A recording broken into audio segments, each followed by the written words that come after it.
This is the Stephen D. Kelly Show. My name is Stephen D. Kelly. I'm your host, obviously, and it is Thursday evening. It is 7:03 here in Southern California. It's still light out. I just went around covering the bird and moving the sprinklers and what have you, dealing with the drought. So I'm a little winded. Got my iced tea here ready to go. Again, this is Truth Cat Radio, www.truthcat.com, truthcatradio.com. Thank you very much. My guest tonight is a very special guest, of course, and his name is Scott Bennett. I will be bringing him in here very soon.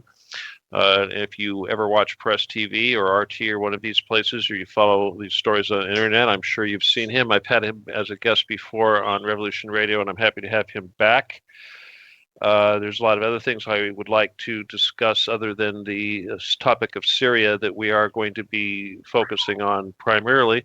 But before we go too far into this, I'm going to announce that I'm having Scott on as a host, and we're still working out a little bit of the details as far as when he would like to start and the name of the show and time slot and that sort of thing. But I'm very excited to have somebody of his stature join us.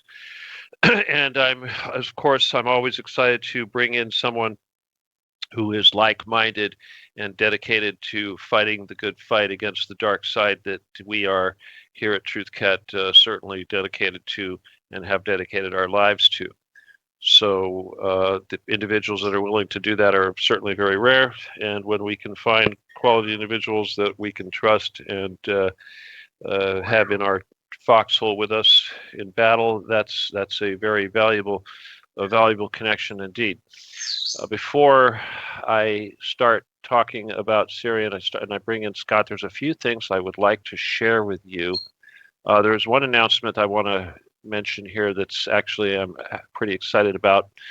One of our hosts, Daryl Nichols, who has the show on at 8 p.m. Eastern on Tuesday, he just let me know that he has booked a interview with a very special woman. Her name is Sophie Stewart. And if you're not familiar with her name, she is the woman that wrote the Matrix series, the movies known as the Matrix, and that were done, of course, by the Wachowicz brothers and made lots and lots of money with Keanu Reeves. And this woman actually won a court battle here not too long ago and was able to prove that it was actually stolen from her, and since she has received a substantial settlement. But we're very happy to have her on the show. And she is going to discuss the movie as well as the movie she's now working on, which is Matrix 4, as well as her inspiration, which was God, that gave her to write The Matrix, which was stolen, of course, from her and used for The Matrix as well as parts of the Terminator. So very excited about that. The interview is going to be Tuesday, September 6th, I believe, which is going to be about the show after the next Daryl show. But anyway, we're very excited. She's hyped. She's excited. And obviously, again, anytime that we have somebody that can relate a story like this, it's just an awesome experience to be part of a format and a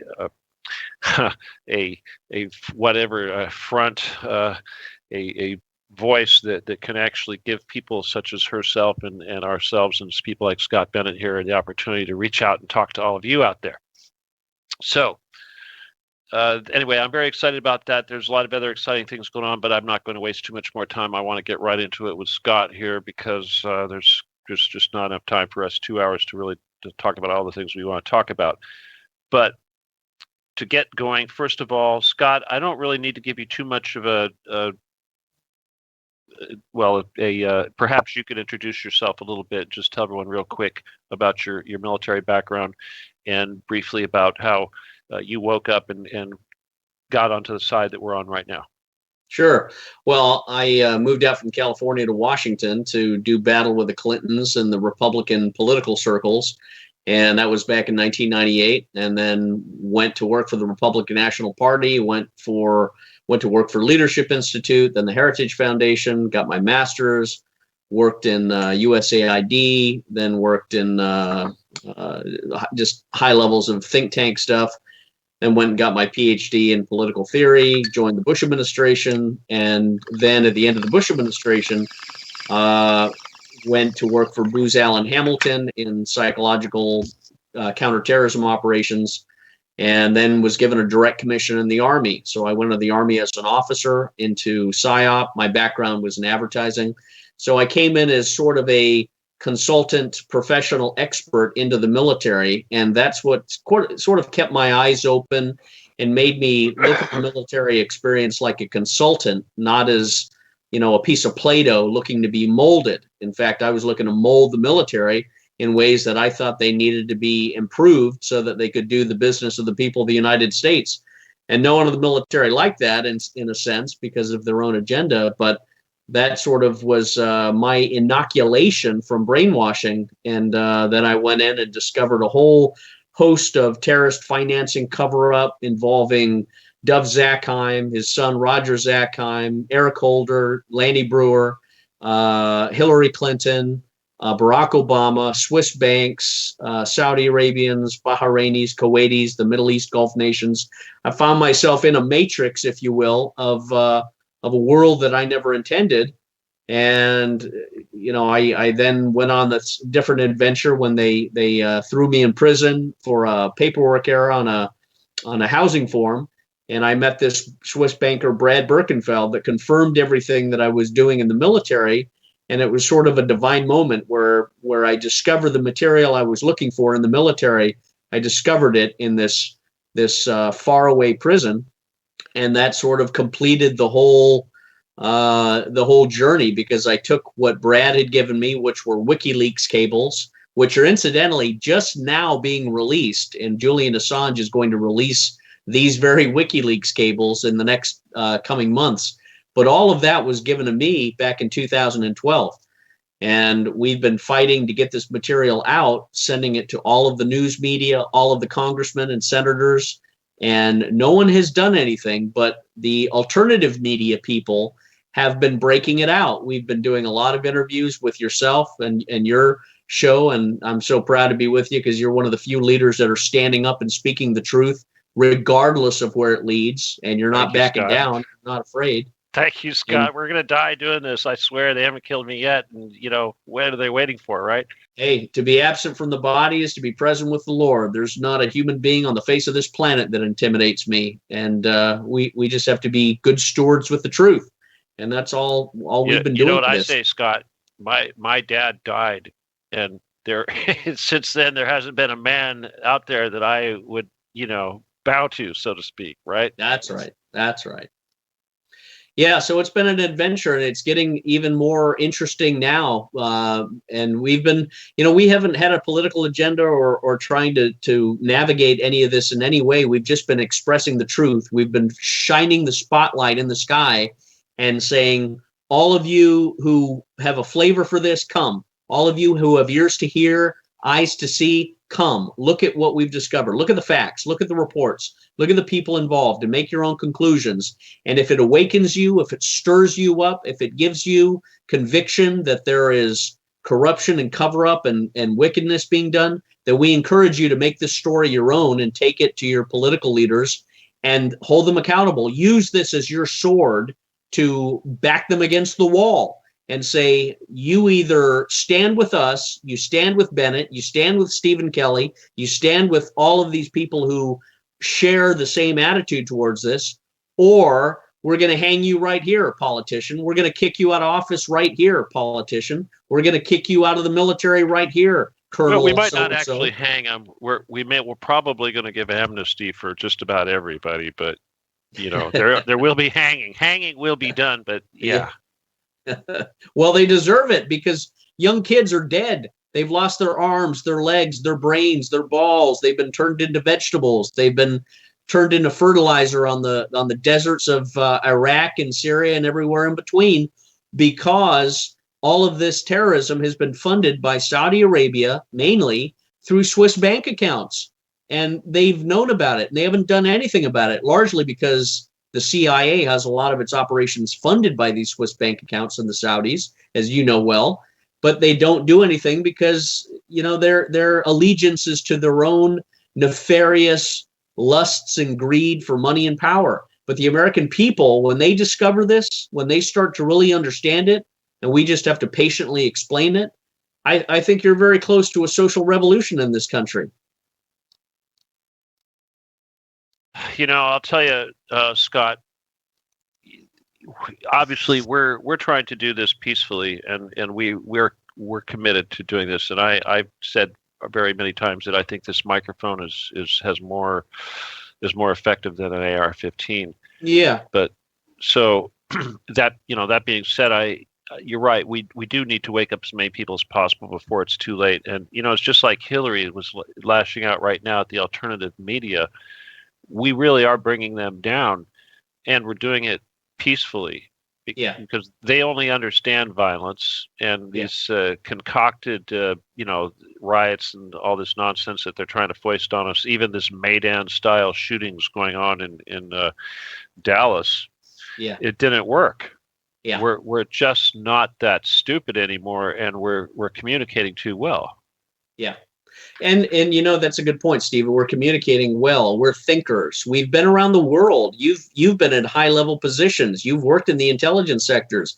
I have too. I've worked in the political sphere and in the military and had a top secret clearance. I saw stuff that I don't talk about that would turn people's hair white when I look at some of the behavior of these Wahhabi savages. And, that's something that we wear on our chest as sort of a ribbon that nobody else in the regular media has. George Snuffleupagus, the hermaphrodite on ABC News, he hasn't a shadow to compare to you.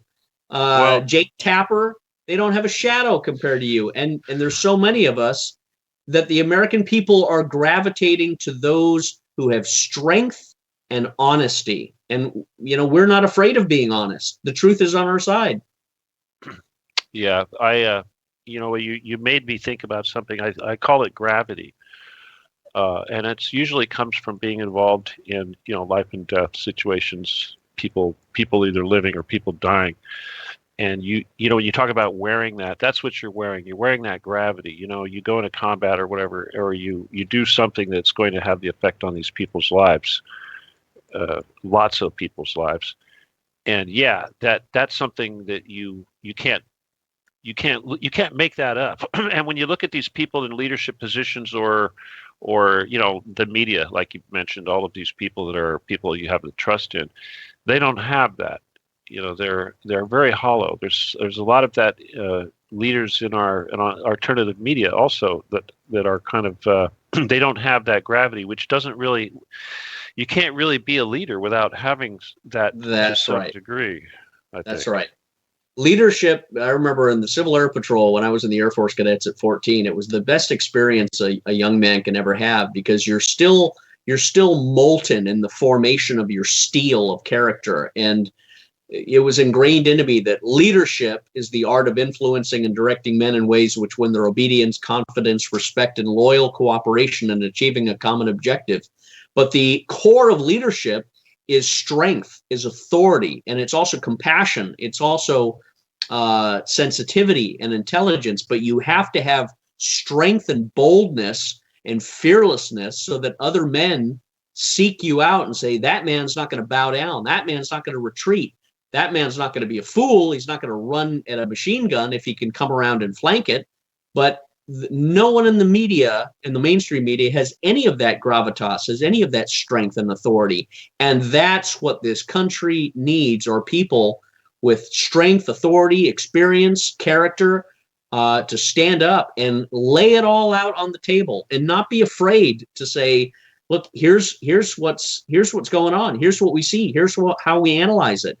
And it's not about how smart we are. We don't have an agenda. We're not trying to persuade people. We're just trying to share the truth with people and let them come to their own conclusions. Now, I will never tolerate, liars and people who try and spin things and, well, you've been in jail, so we can't believe anything you've said. Hey, that's fine. Don't believe me, but look at the facts that I found out. This isn't about me. This is about what I discovered. I went digging and I came up with this stuff, and it's now beholden on you to look at what I found, and you make your own conclusions. And what I found was WikiLeaks cables, Swiss banking material, account holders that belonged in Saudi Arabia that were sending their money up to terrorists in Iraq, in Syria, in Egypt, in Saudi Arabia, all over the place. And then I took it to the Congress and the military and the media, and they all ignored it. They didn't do anything about it, and it's all documented. So that's what we're given to Americans to say, this is your country, and you either have ownership of this country, which means you own the politicians, they work for you, not vice versa, or you're a slave. You're a slave to this country, you're a slave to these politicians, and all you care about is your soma and your pornography and your NFL.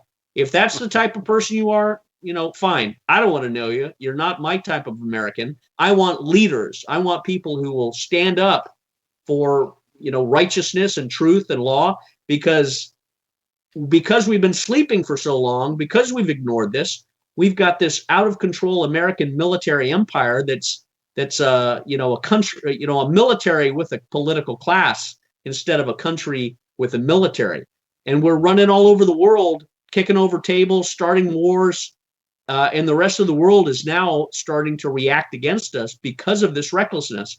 Russia, Iran, China, forming a coalition. Let's start diving into this Syria issue from the perspective of the coup in Turkey, the new relationship with Russia and Turkey, and the situation with the Kurds, the American treaty with the Kurds, as well as the Turkey's idea that they want to wipe out the Kurds. How in the hell does this coincide with the Americans and the Turks allegedly crossing the border right now?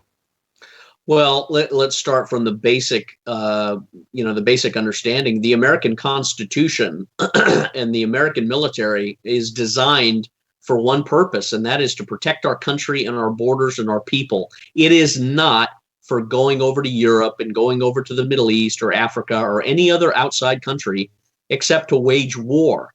We're not supposed to be, and the only way you wage war is through the Congress. That's the Constitution. That's the rule book that we live by. And if we don't live by that, we have no rules. It's anarchy or it's oligarchy. Well, okay, but let me preface this then. Okay, let me just take a step back. First of all, we know obviously everything that we're doing over there is designed to destroy the country for the purpose of creating a greater Israel. We know that Russia certainly, and Hezbollah and those troops have been invited into the country and are there legally and have legitimate reason to be there. And we know that the United States and its allies are completely responsible for the creation and the continuing life of ISIS, as well as responsible for all of the actions and horrendous murderous activities that they've been conducting since their inception, which was, only 2 years ago, roughly, something like that. And keeping that in mind, also, that the presence of the United States inside of Syria right now, with the use of these bases inside of this area controlled by the Kurds up there in the north, I guess we have 3 airstrips now that we're using allegedly to attack our very own ISIS.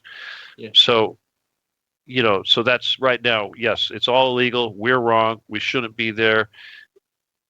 We're completely hypocritical to even suggest that we have a right to be there in the first place, fighting this enemy that we created, and we're getting ready to start World War III.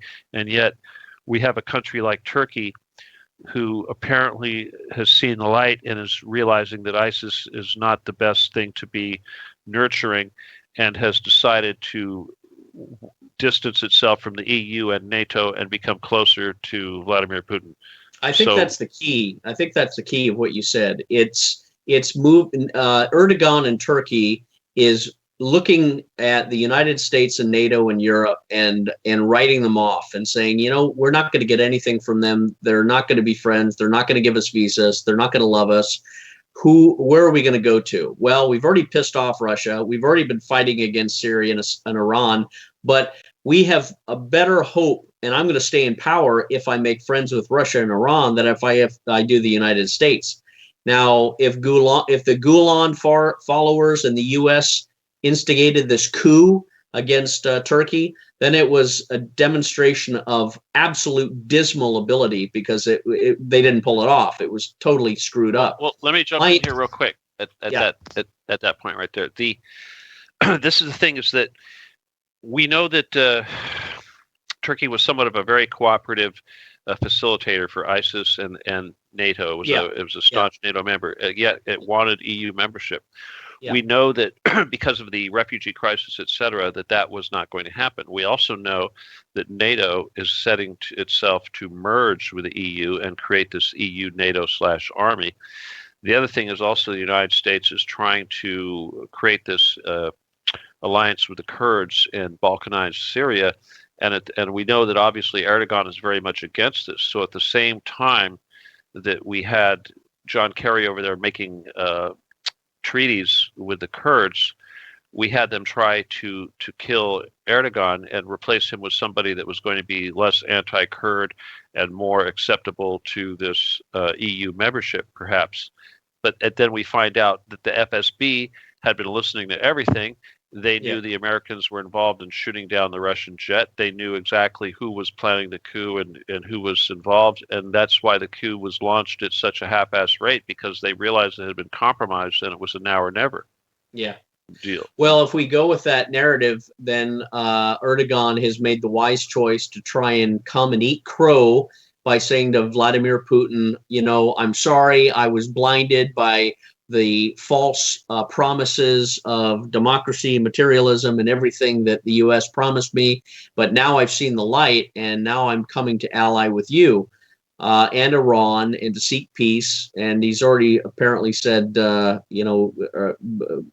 Assad can stay. But then he's gone ahead and done this military maneuver to go into Syria and create a no-fly zone. Because he still wants to get those Kurds. He just wants to get those Kurds. Now he's aggravated. That brings in the U.S. So what does that make the U.S. now? Are they just enabling him, even though he knows the U.S. is the enemy? Why would he continue to associate with the U.S. in this operation? Well, that's the interesting thing is the U.S. really being welcomed by Syria, or is the U.S. riding his coattails and saying, oh, yes, well, we're with him. We're giving him cover. We're flying planes over the head. And the U.S. isn't reporting that perhaps Syria is going to hell with you. We're not doing this with you or with your permission. We're just doing it. Here's an idea, Scott, that just occurred to me. Yeah. What if Erdogan is telling the USA, look, you like this nice base that you've got your nuclear bombs and your B-52s sitting in and all that? You know what? If you want to keep that nice base, guess what? We're going to take over this 100-kilometer stretch of Syria, and you're going to back me up. And this is what I require for you to continue using that base and not handing it over to Russia. Well, I think when he went and visited Vladimir Putin a week or two ago, he was asking permission from Putin to do this, to go in and do this no-fly zone. Because if he didn't and he just went ahead and did it, he's running the risk that the Russians could have totally annihilated everything and said, no, you're not invading Syria because we don't know what you're up to. I think he asked permission by saying, Vladimir Putin, please let me create a no-fly zone or something to that effect. But he has pushed in. Let's talk about the actual territory that they're talking about. They're trying to take over a strategic town that's on the border with Turkey, that's inside of Syria.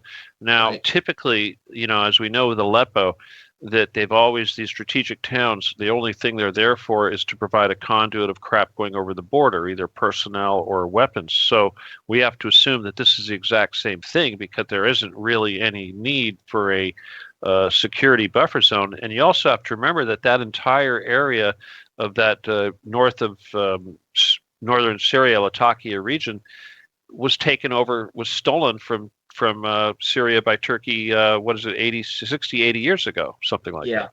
Yeah. And simultaneous to that is the U.S.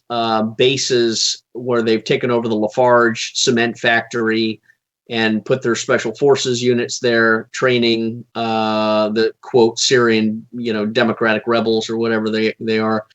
The U.S. is simultaneous to the Turkey invasion, has said we will target Syrian planes and Russian planes if you approach our area, our no-fly zone. So they seem to do a pincer move to try and begin to squeeze Turkey from the waist, which causes me to think, wait a minute, No, are no, they? wait a minute. Let me try to visualize what you're saying here.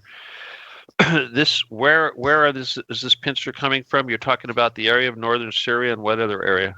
Yeah, the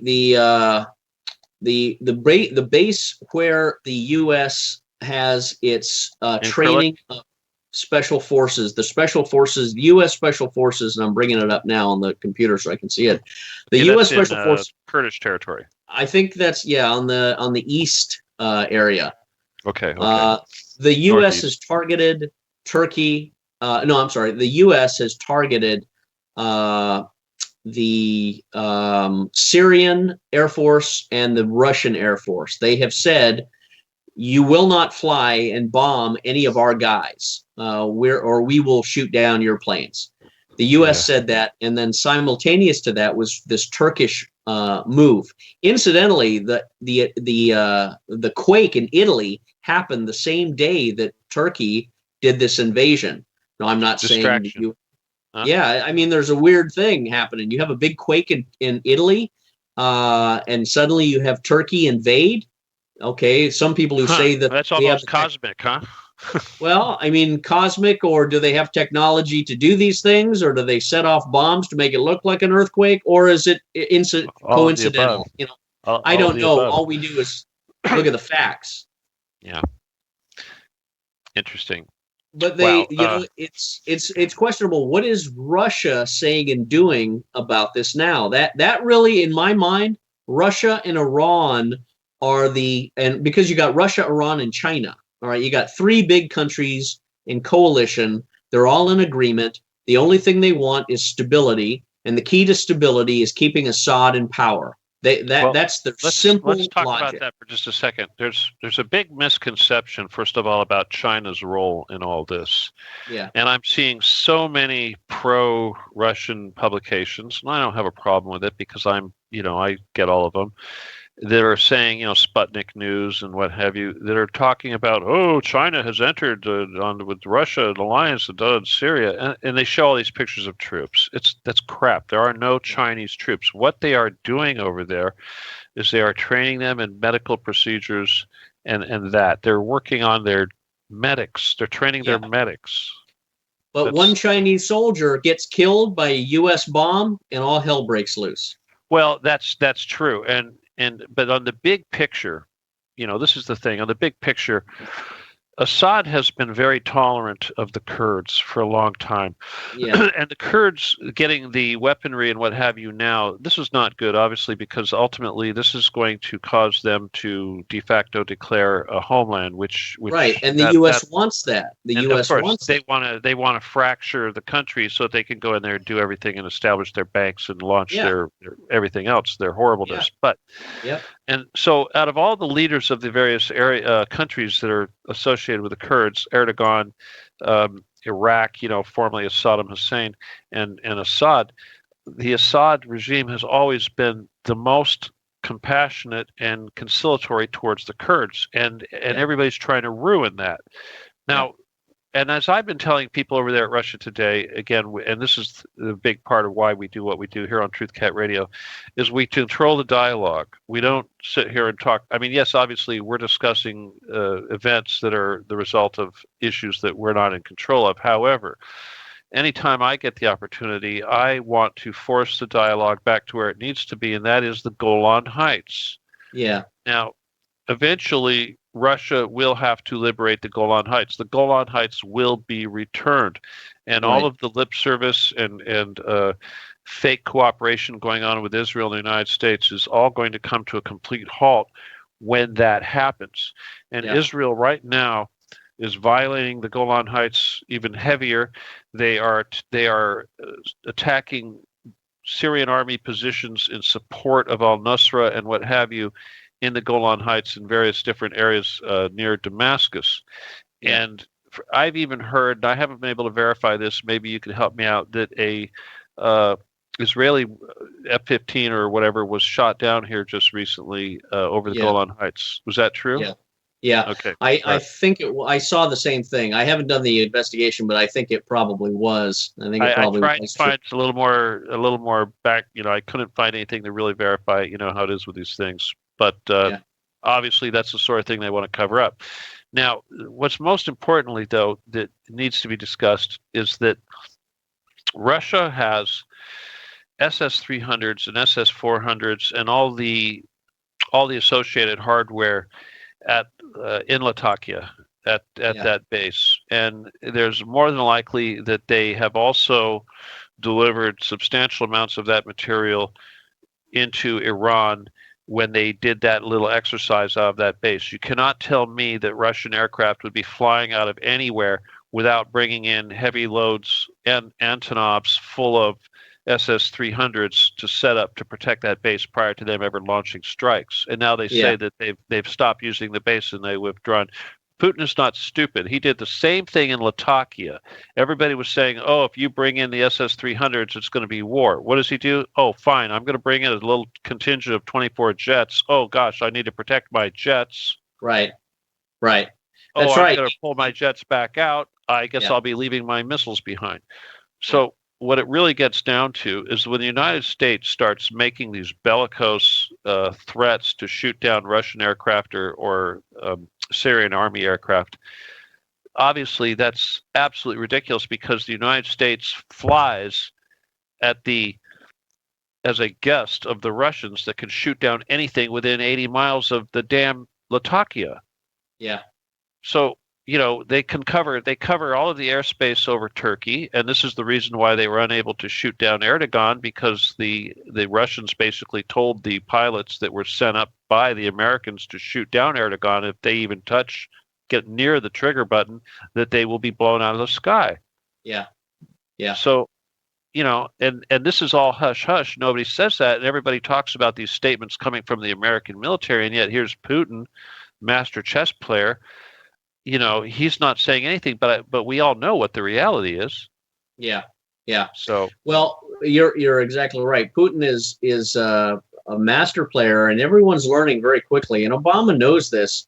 And the U.S. military guys aren't totally stupid, because they know if they do something reckless, challenge Putin, he's not going to bluff. He's not going to back down. He's going to react, and it's going to be their butt. They're going to be kicked out of office. They're going to be fired from their military position. They could even be, investigated for bad conduct. Obama would lose that battle, and Putin would win. So they're not going to overtly attack Russia. They're going to threaten. They're going to do, like you said, bellicose statements and such. But Russia and Putin are not looking for fights. They're not looking to fight the U.S. They're looking to do what the rest of the world wants them to do, and that is to destroy the ISIS Wahhabi mercenaries that are raping women, killing little boys, beheading these kids, and acting like the monsters they are. Russia has the world's heart on his side. He has the PR campaign on his side. I wish he was a better communicator. I wish he had better people in RT championing this. I mean, RT America in Washington, D.C., I shake my head because I think you guys are a bunch of incompetent left-wing punk kids who've never held a job. They sound like CNN, don't they? Yeah, do. It sickens me. I'm sorry, Scott. You go on RT. You see the same thing. Don't you feel like when you get on there sometimes that you're going on a Western network? Yeah, I do. It's atrocious. I think to myself, what the hell are you doing with these kids? You got to fire everybody and have new, good, libertarian, conservative type people that like Russia, that like peace, that like stability, that aren't into this neoconservative empire, but at the same time are not into this burlap wearing of environmentally fanatical group, which most of these RT America punk kids are, like this Watching the Hawks and others. The only good guy all right, you got me started now. Hey, okay, Scott, first of all, Watching the Hawks. Yeah. Young man by the name of Stone. I like Stone. I like Stone too. He's a good guy. I had a hamburger with him. I've seen his studio. He's a nice guy. Yep. I like him a lot. But he's a Luciferian. Oh, okay. Okay. All right. So, and I can't be friends with a Luciferian. I hear you. Okay. So that said, be not unequally yoked. I look at that and I see, what are you guys doing running a show with a Luciferian? And then you look at Max Kaiser, and I had this pointed out to me. He always wears his little vest that has skulls and crossbones on it. I'm like, what's up with that, Max? Yeah. What's the symbolism going on there? And then I get on these shows, and depending on what I say, obviously, let's say, for instance, there's a shooting. One of the events that they covered was Nice. Okay. Yeah. I get on there and I say, okay, false flag, false flag, false flag, and I shred it to pieces. And this is going on for about 5 or 10 minutes, right? Yeah. And then I notice that when it goes into the repeat, where they'll take a segment, they'll take a 30-second soundbite where it sounds like I'm promoting fear and anti-Muslim fear against Muslims or something of this nature, which is not what I said at all. And then I see all the people that they do have all over the airwaves, the talking heads, and they're Western type, very questionable, often Zionist outlets of information that are pushing fear and the line, the party, the cabal's propaganda. Yeah. And I'm thinking, what the hell's going on here? And then I remember that the head of RT, who was a good friend of Putin, was assassinated here in Washington, D.C. Right. And beaten up. Then, they found him in his hotel room or something like that in Washington. Yeah. But and then people say that there is still a strong oligarch presence in Russia that's fighting Putin. And even though Putin is like 87% popular with the people, there is still that oligarch presence that's doing everything it can to destroy the country, just like they do here in the United States. Well, the George Soros presence. Soros. He offered a live or dead warrant for George Soros. Wanted dead or alive. Because George Soros was waging war against Putin like he did Ukraine. He still is. He still is. Yeah. Well, that and the whole rest of the world, I can't believe that this United States would allow a criminal like that to openly try to destroy a company and manipulate. I mean, he's playing our economy like an insider trader. Yeah. Only he's doing it with the entire economy, not just a single stock. Yeah. And he's short selling the entire country and then trying to destroy the country so he can cash in. I mean, don't we put people in jail for that? Well, that's it. If we don't, then we're just as equal to the criminals and the murderers. But then again, look what we've got. That's the problem. I mean, when we get down to it, ultimately, all these discussions, when we get down to it, and I'm sure you'll agree with me, our entire country, at least our leadership, is gone completely satanic, and they are obviously completely, totally criminal.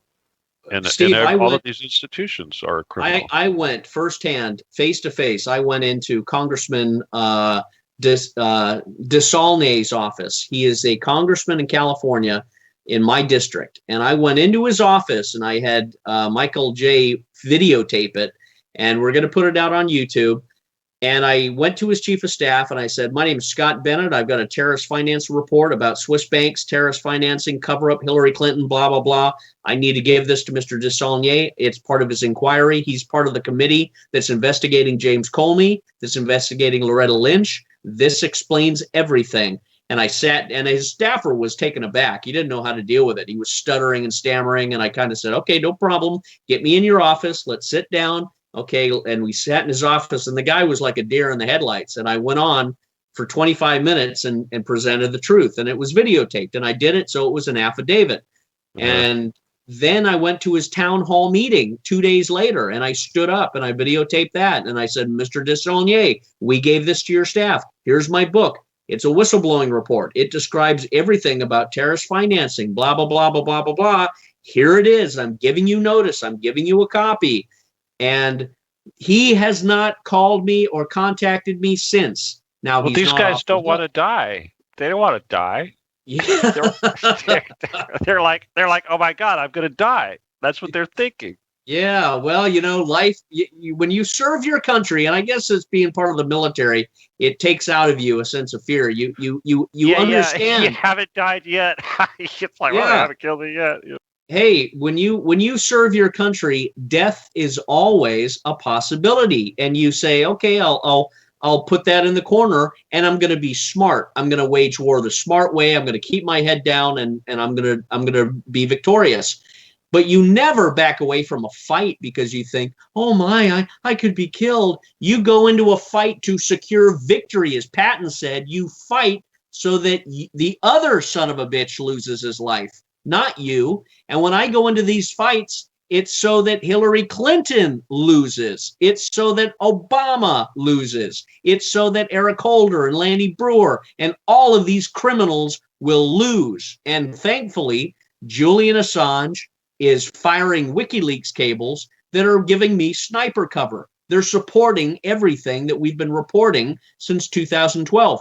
There's WikiLeaks that haven't been released yet that he gave Birkenfeld, which Birkenfeld gave me, which I know, and that's why I get so excited about it, because you see in black and white the State Department cables mentioning Birkenfeld and UBS and how do we make this go away? Well, we throw him in jail, and the Swiss will give us all sorts of treaties, and we can send some Guantanamo Bay Uyghurs to Switzerland.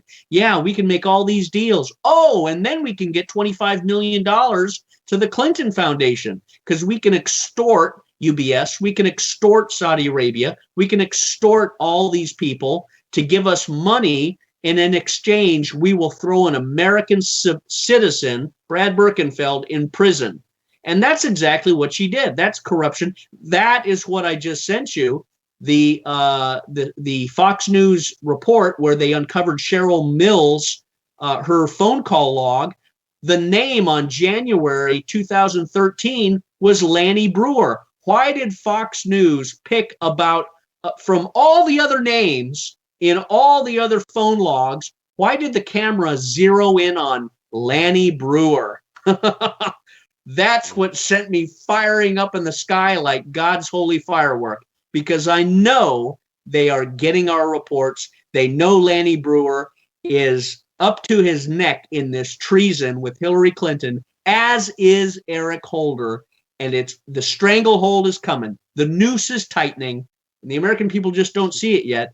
But listening to your show, Stephen, they're getting a flavor for what's coming. You know, I'll tell you, Scott, you just reminded me of something, and because I know, you keep saying these things that I already know. I'm like, yeah, I know. And then I realized it's like, it just dawned on me how upset they must be that you're joining this network. Well, no, seriously, I know this is how it all works. But it's all coming together. They're so upset with the alternative media. They're so upset with Facebook and you and myself and people like us that get up on TV and fearlessly say these things that no one else will say. Yeah. In front of millions of people, and they're like, oh my God. And then I know that how the State Department and the Defense Department and take your pick, they tune in, they listen to this stuff, they go through the archives, the whole 9 yards. Yeah. I've seen policy change. Okay, I've seen the State Department come up and say something that I just said like the day before. Isn't that the truth? Isn't that the funniest thing when they change their talking points? And it's like, gee, I wonder where I heard that. Yeah. Yeah, and I had to laugh. I had to laugh today because I must have sent out like 150 tweets of the same message. Here are the WikiLeaks cables that Julian Assange is going to be exposing. It's about Clinton's treason, and I sent this out to everybody in Trump's campaign and all over the media. Just like firing tracer rounds, firing the machine gun bullets, just letting them go. And the next thing you know, people were writing me, Hillary Clinton has gone public and said all sorts of, quote, dark forces are pursuing her in the alternative media. Yeah. The right wing, I guess that's what it is now. We're, what is it she said? We are alternative right wing, something or other. Yeah. I guess. I mean, it gets. What does that mean? Yeah. I'm surprised you didn't say Christian. Yeah. Throw that in there. Well, I'll tell you, that's a big brand of the deceived American public. You got so many of these half-wits that go to these churches that are a bunch of old vinegar-blooded old men and women who vote Democrat, and they have the gall or the ignorance to call themselves Christians and wear the Hillary Clinton button. And I'm thinking to myself, and we've confronted a few Do you know exactly what she represents? Do you know who she is? Do you know what she believes in? Do you know what she wants for America? I And can't comprehend that. I'm sorry. I totally cannot comprehend that. yeah, It just well, no. I mean, so what you're saying is basically there's people that actually go to church, they get out of church, and then they support somebody who's pro-abortion and all that sort of thing. that's right. That's the I obscenity that the American church has fallen into. A bunch of medicated, weak-willed, castrated, hermaphrodite, blubbering fools who just go to church on a Sunday, punch their ticket, and then go do their NFL or whatever, and are not engaged in the deeper political, philosophical discourse. And yet they are charting a course towards hell and damnation and oblivion by voting, giving their currency of choice to someone like Hillary Clinton. And that's what's so offensive to me. And that, I always say, hey, God's watching, and don't be surprised when you hear him say, "Depart from me, ye who do iniquity, I never knew you." When you yeah, start that's trying to say, well, didn't we I vote in your name? yeah, I don't think any self-righteous Christian whatsoever could possibly vote Hillary Clinton. It's just because that's the thing. I really don't think there's that many people that are looking to vote for Clinton, except for perhaps women that want to have fight for the right to have abortions, or transgender people that think this is going to give them a special status or something, or who knows what? Maybe black people Yeah, that think they're going to get reparations, or yeah. Mexicans, illegal Mexicans that who knows? Or Well, it's it's all the it's dregs. Yeah. you're right. There's an anger, there's a hostility, there's a violence. This isn't about goodness. This isn't about freedom. This isn't about love. This isn't about prosperity. This is about revenge. This is about reparations. This is about using government like a brutal police force to force people to do or say things, and there's no good about it. I mean, it's a very real situation that if Hillary Clinton became president, I think you'd see men fall under a degree of persecution that would be unparalleled in the history of humanity. And I think it would be the end of the United States, because all of the good men would rise up in a serious revolution. Well, Uh, there's no way we could not have a revolution if they steal this from Trump, because we know we right now we know that he's going to pull a Ronald Reagan and he's going to just about take every state by a yeah, landslide. yeah, I And think you're right.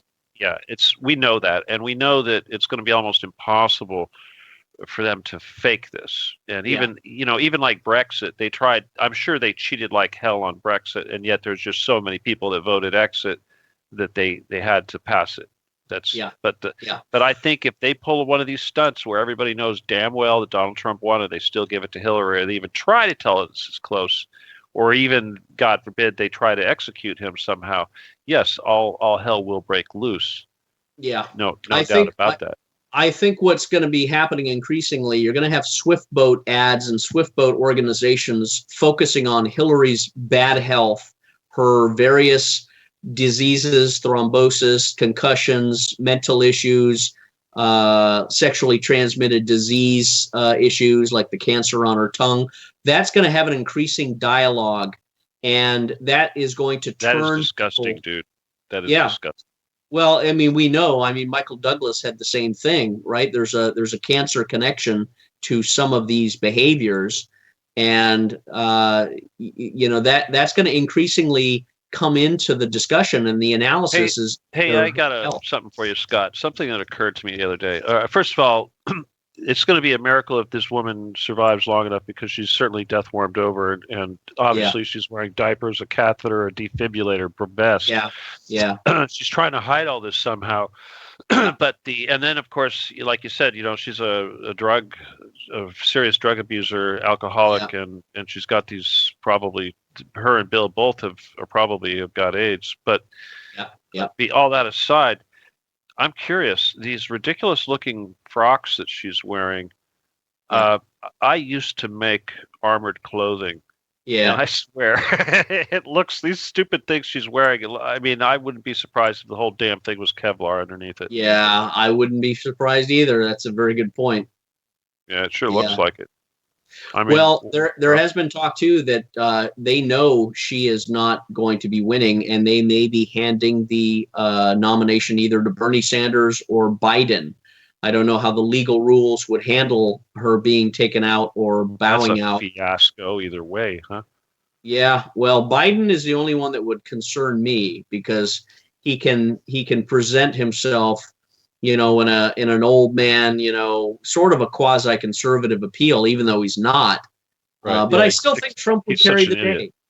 I, I, Well, I do think, I agree. I think he will too. But just before we let it go, I just got to remind everybody, the thing about Bernie Sanders is you really got to understand the protocols of the learned elders of Zion to recognize exactly what Bernie Sanders is, because that's what he is. He is the protocols candidate, yeah, and everything that he does and represents is right out of that. And what I don't understand is how other countries that should know better don't see that. For instance, Iran, the people over at Press TV have been worshiping Bernie Sanders for some time, and I kept telling them, yeah, look, he's yeah, not your friend.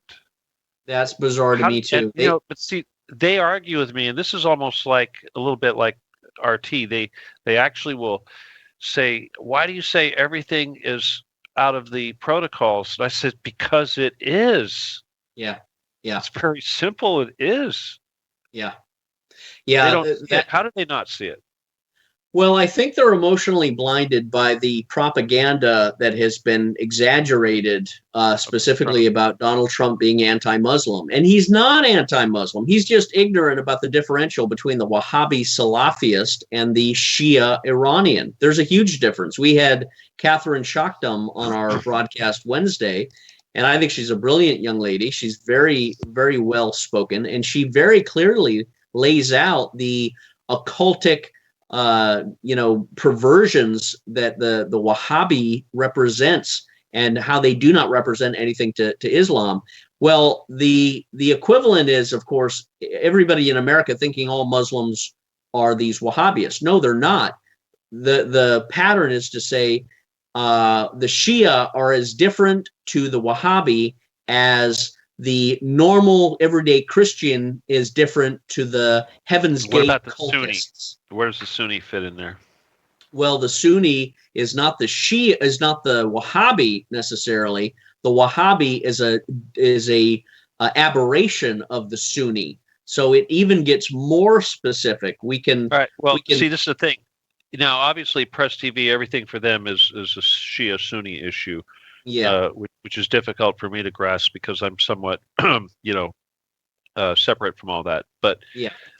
but the Wahhabis, obviously. So, are you suggesting that as a corruption, obviously, the Wahhabis is a corruption of the Sunnis, but are you suggesting that there is a slight negative connotation with the Sunnis? Otherwise, aside Well, from that. let's put it this way: no Shias are Wahhabist.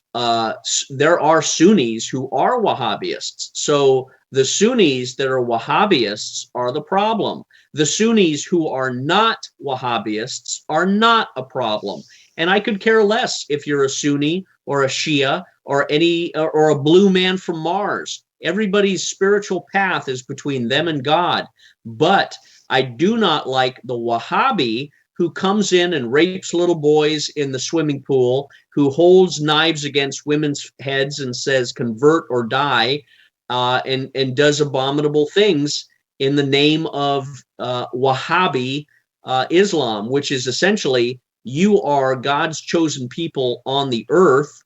We've heard that before in some Zionist elements. So you can do anything you want to anybody who's not a Wahhabist. All right. Well, let's just the say real quick for the listener though that the Wahhabism is essentially was created by the Zionists, or even better, the British government on behalf of the Zionists around the time of what was it, World War I, and the whole time of say Lawrence of well, it Arabia was and even all that. yeah, it was before that. I think it was in the late 1890s, 1900s, and there was even talk of the Catholic Church, Vatican, having a role in the Wahhabi origin. I'd have to brush up on that. Catherine is really a good source, and we ought to have her on for a conversation one of these days because she Well, knows. perhaps she could be your first guest on your next show.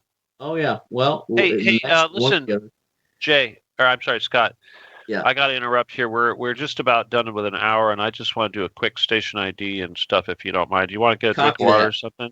Go ahead and Copy take a that. break if you want to run and take a break real quick. All right, I'll brother. cover the fort. All right, go for it. All right, everybody. Again, this is the Stephen D. Kelly Show. My name is Stephen D. Kelly. You're listening to Truth Cat Radio at www.truthcatradio.com. I'm very happy to have you here. It is almost 8 o'clock Thursday evening, August 25th, here in California. My guest tonight is Scott Bennett, and Scott will be joining us. And we're going to continue talking about that very soon. I want to remind everybody that immediately following my show in approximately 60 minutes will be Spirit Quest with Tony Pazek. And that is going to start at midnight Eastern Time, or I guess that would be 9 p.m. my time, PST. Anyway, Tony's show is a call-in show, and we'd very much like for you to call in. And please write this down. The call-in number for all of the shows is going to be 714-598-3125. Okay. Later on Friday, of course, Rodrigo Soto will return with Power of Consciousness, and that is at 8 p.m. Eastern. And his show is going to be followed by another new show, again, at 10 p.m. Eastern on Friday, and that is Eric Gadner and Love Vibrations. We're very excited about having those shows. I know that Eric is probably going to be joining Tony tonight on Spirit Quest, so this is an awesome opportunity for you guys to get to hear both of them and see what they're all about. On Sunday, Jay Parker will return with the Center Path at 8 p.m. Eastern. Again, as I mentioned, Scott Bennett will probably be joining us here hopefully very soon, and I'll be sticking him in one of these nice empty slots, and he'll let me know which one he wants. I want to remind everybody that we are 100% listener supported, so please, we do need your donations just to pay for things like our everything, just to be able to broadcast. We're not making any money, of course. This is not about living high on the hog. We're all just soldiers trying to fight a battle, just like Scott here is. And we're happy that you are here with us right now listening.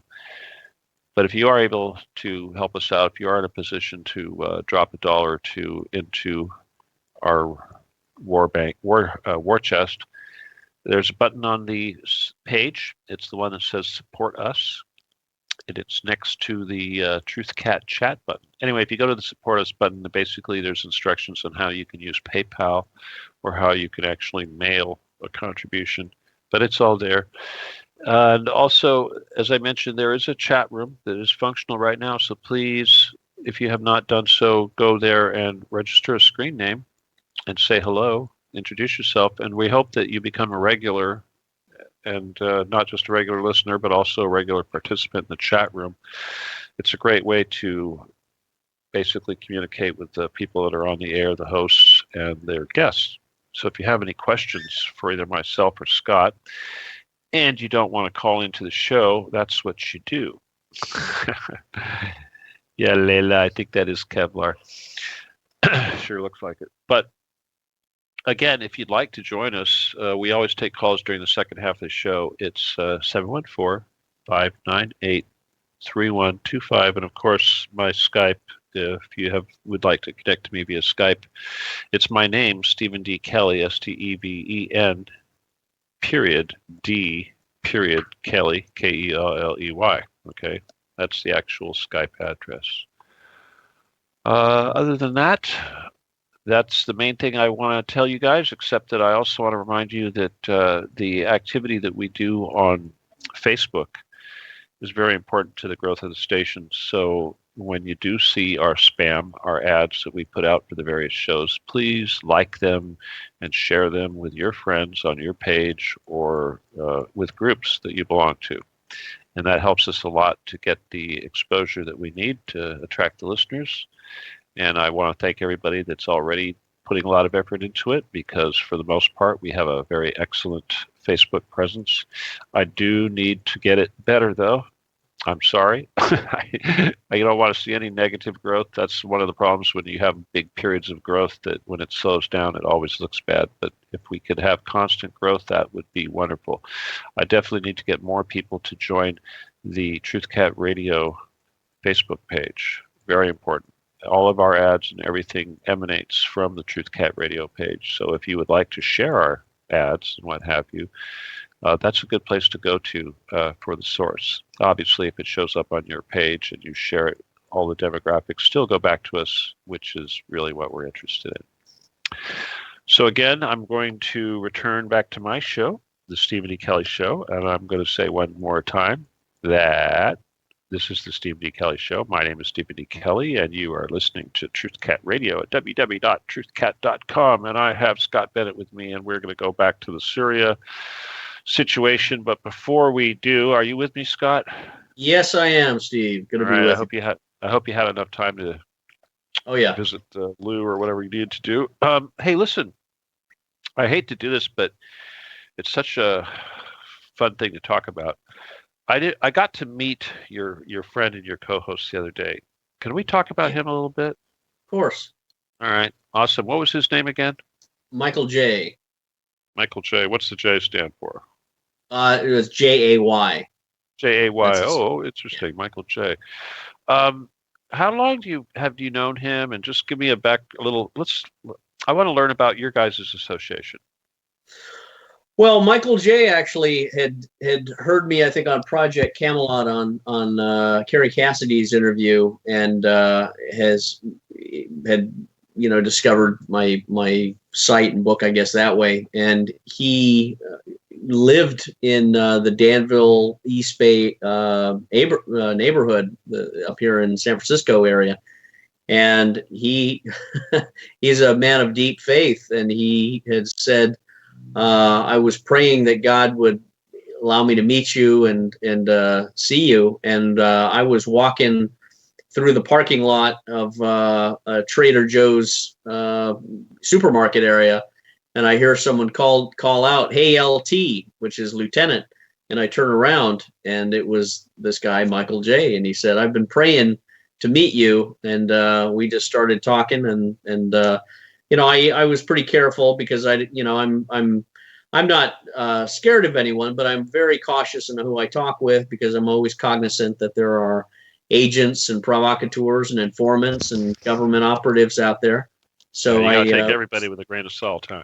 You do. You have to be very filtering, and you can tell people's instincts, and you also know the spiritual moves of the Lord, and I came to know he was a man of deep faith, and he confessed Christ as his Savior and his indwelling spirit and God, and it was sort of a friendship that we struck up, and he was doing radio broadcast before as well, and it just seemed like a very good team that God sort of brought my way. How long ago did this happen? How long ago did you hook up with him?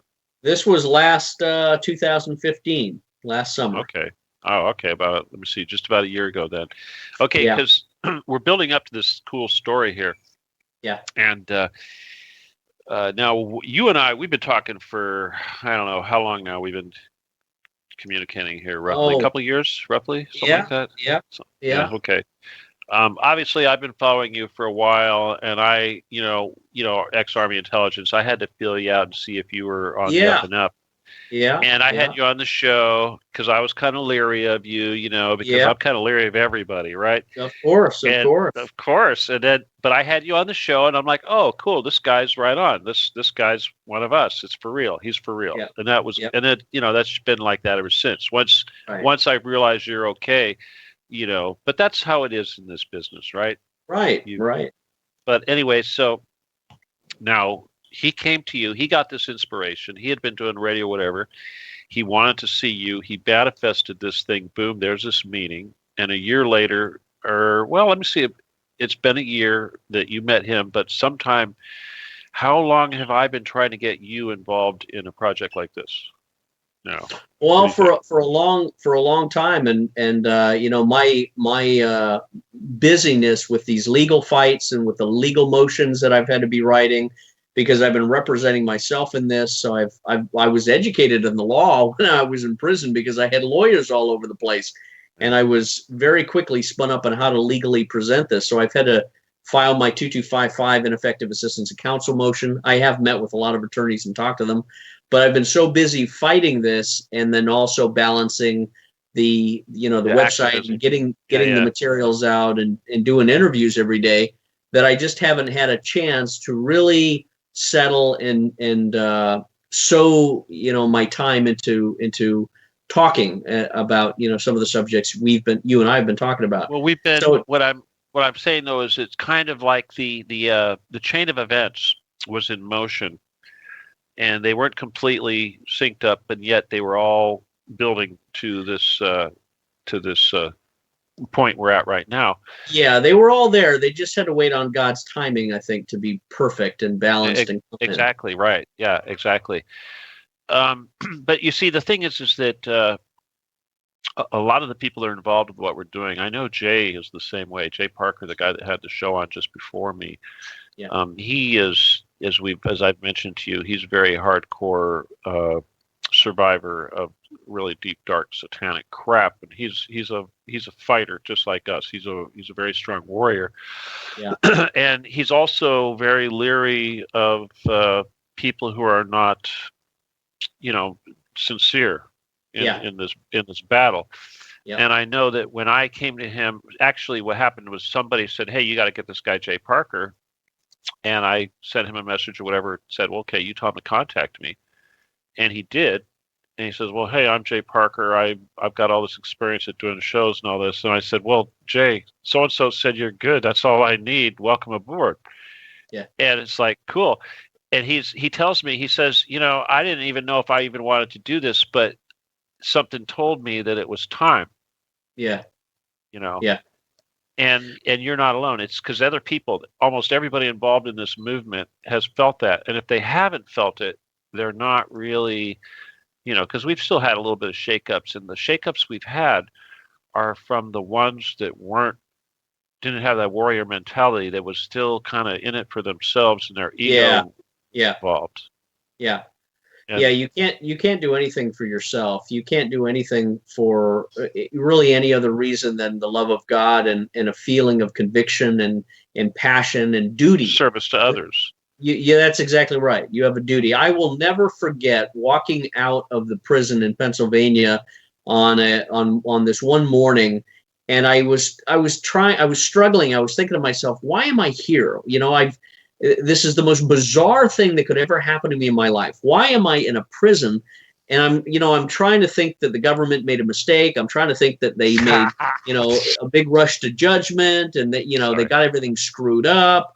I'm trying to give them an excuse. And then I'm thinking to myself, my mission in the military was tracking down terrorist finance banks and couriers and networks and charities. My job was to track them down. God gave me that mission, and he used the military and Booz Allen Hamilton as the instrument, if you will. But that was my mission, is to track all that money down. And here I am in prison, and I found the Swiss banker who had all of the material that I was looking for, the WikiLeaks cables, the names of the accounts, the account holders, everything. And I had to come to prison to find it. And I looked up in the sky. The moment I had that thought, I thought, I'm still on mission. And I looked up at the sky, and there was a big cross in the sky. It was an absolute cloudless sky. It was a big field of blue. And right directly above my head, about 150 feet up, was this big X. It was a chemtrail kind of X. And I was right under the exact center of that X, right at the nexus. And it was like 2 treetops above me. It was incredibly low. And I looked up and I thought, that is the Scottish flag. Now, I was born in Scotland. It has a lot of symbolism to me. And it was always the source of my aggression, my fight, my grit, my ferocity. I've always been sort of defined as this, bruiser in that regard. I don't back down from anybody, and I tear the bones out of things like a pit bull. And when I looked up and I saw the Scottish flag, and it just confirmed, you are on God's mission. There's no mistakes. This isn't an accident. You didn't get here because you filled out a housing form wrong.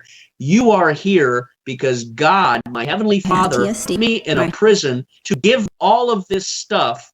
And I now have a duty to take all of this and make it known. declare the righteous works of the Lord. Let your light shine before men that they see your good works and glorify your Father in heaven. A moment of profound epiphany for me, because it happened, just at the right second. I had a thought, the thought translated into a visual confirmation, and you could feel in your heart just a stamp of, yep, you're right where I want you. I'm giving you something that no one else in the world has or can do or can figure out. And the wind in my sail picked up. At that moment, I thought, I'm here for a purpose, and I need to carry on. I need to just keep marching forward wherever it leads and just proclaim the truth. It's not about me. It's not about throw mud at me for whatever reason. Go ahead. They threw stones at Stephen. That didn't stop him. And that's where I think we're going. That's why I'm so bold and aggressive when I call Trump and I call his people and I call congressmen and I call all of these guys with other friends of mine, who I work with on the line, and we record it on Skype. We say very clearly, look, this is a terrorist financing account, a terrorist financing whistleblowing report that just discloses Hillary Clinton and Swiss banks and a cover-up of major proportions that have not been seen since the Watergate Iran-Contra scandal. And the fact is, all of these politicians and all of these people at Fox News have done absolutely nothing. And I've got all the documents to prove it. It's all in the book Shell Game, and all the letters and the addresses and the receipts, they're all there. So this is a moment where I give this Shell Game book to people to say, download this and use this as your light. Use it almost like a crucifix to a vampire. Hold it up to the face of your politicians, your media, your military, and say, what do you have to say about this? Hey, I know Jay. this Scott Bennett guy. I heard him on Scott, Stephen Kelly's show. I keep calling you Jay. Scott, I just realized something. Your book, we're going to have to put it on our page.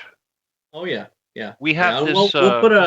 We'll put a special code on there for people to use. Well, listen, we have this is the thing. I've been waiting to do this, but we have this little thing that's Truth Cat Store. It's the button next to the Support Us button.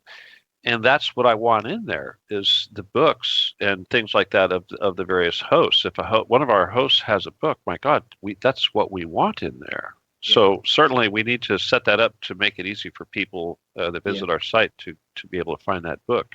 Yeah.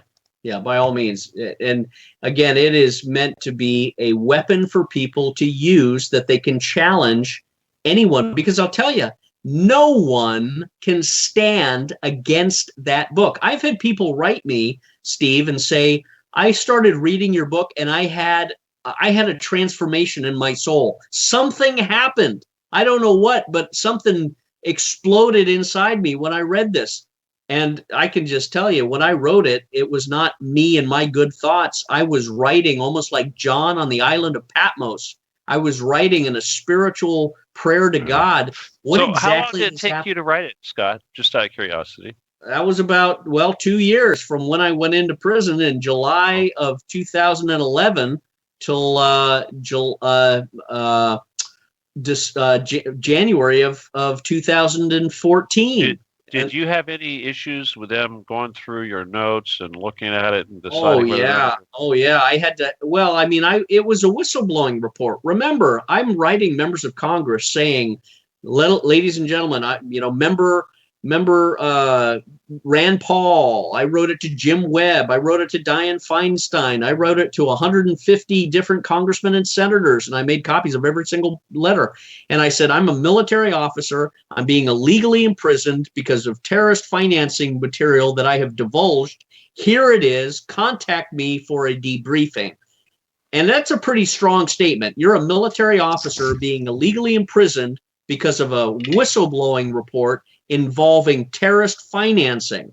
And that letter went out to everybody. No one did anything. The warden would come up to my room and look into my footlocker.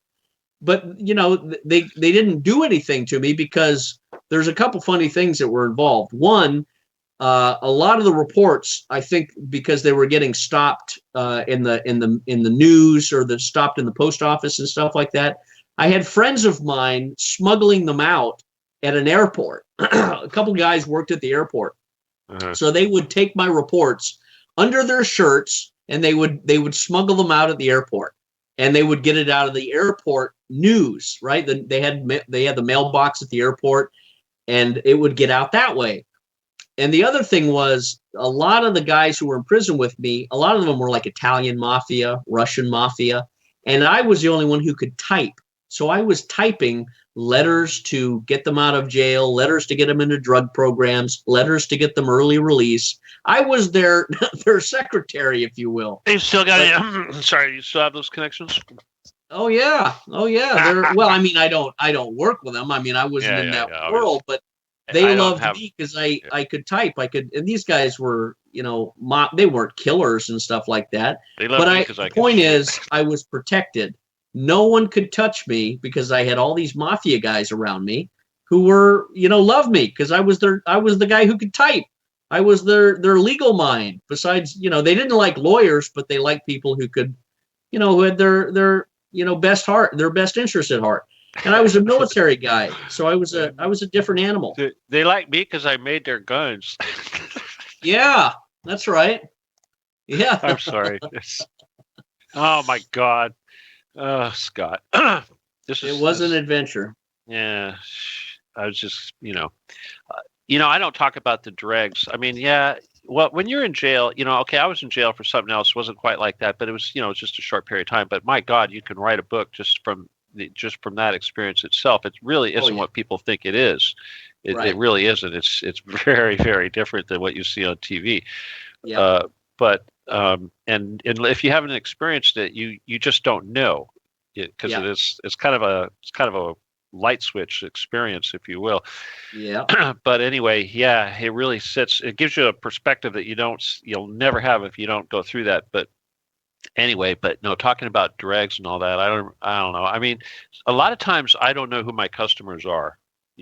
Very often they're just people, and sometimes you find out afterwards that they're this criminal or something else. Like I did have one customer who he turned out to be some sort of a criminal of some sort.